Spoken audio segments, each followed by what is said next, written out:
Da Costa, el patron.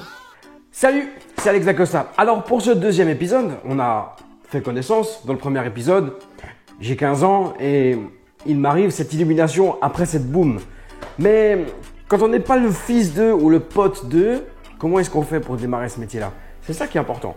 Travail, persuasion et audace. Je me fais mes armes dans des booms, dans des bars, parce que je n'ai absolument pas les moyens de me payer une paire de platines. Ça, il faut le savoir. Ça a été très compliqué. Et donc, à force de persévérance, j'arrive à travailler, j'arrive à apprendre à mixer tout seul. J'aurais bien aimé faire une école, je vous le cache pas, parce que je suis très pour les écoles et j'adore ça. Je fais donc mes armes dans des bars, dans des soirées privées, dans des anniversaires. Je m'incruste un peu partout.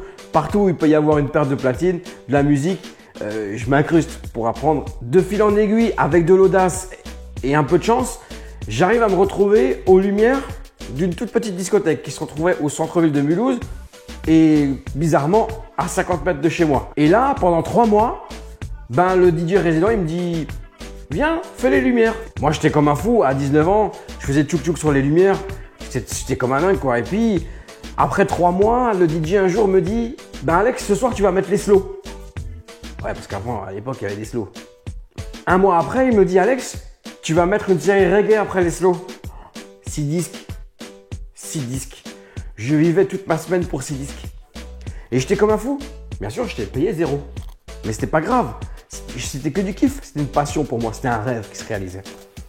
Et un jour, ce DJ, qui au final, j'ai appris qu'il était en train de partir et qu'il voulait me former parce qu'il avait senti quelque chose en moi. Ce DJ me dit vers 1h30 du matin, « Alex, tu m'évites les slows, le reggae, je vais aux toilettes et je reviens. » Il n'est jamais revenu. Et ensuite, j'ai signé mon premier contrat pro. Donc pro, où je n'ai fait que ce métier-là, le 1er juillet 98. Et je me souviendrai toujours de cette conversation magique que j'ai eue dans le bureau avec le patron de l'établissement, qu'il me dit « salaire ». Et il me dit ce mot « salaire ». Je dis « mais… ah ouais, parce qu'en plus, je vais être payé quoi ». Vous vous rendez compte que pour moi, juste le fait de faire ce métier-là, c'était un truc de fou. Alors si en plus j'allais être payé pour le faire. Alors pour l'anecdote, pour mon premier contrat pro, j'étais payé 5000 francs par mois, ce qui est l'équivalent de 800 €. On faisait 6 nuits par semaine. Vous voyez le truc? Alex Da Costa, el patron.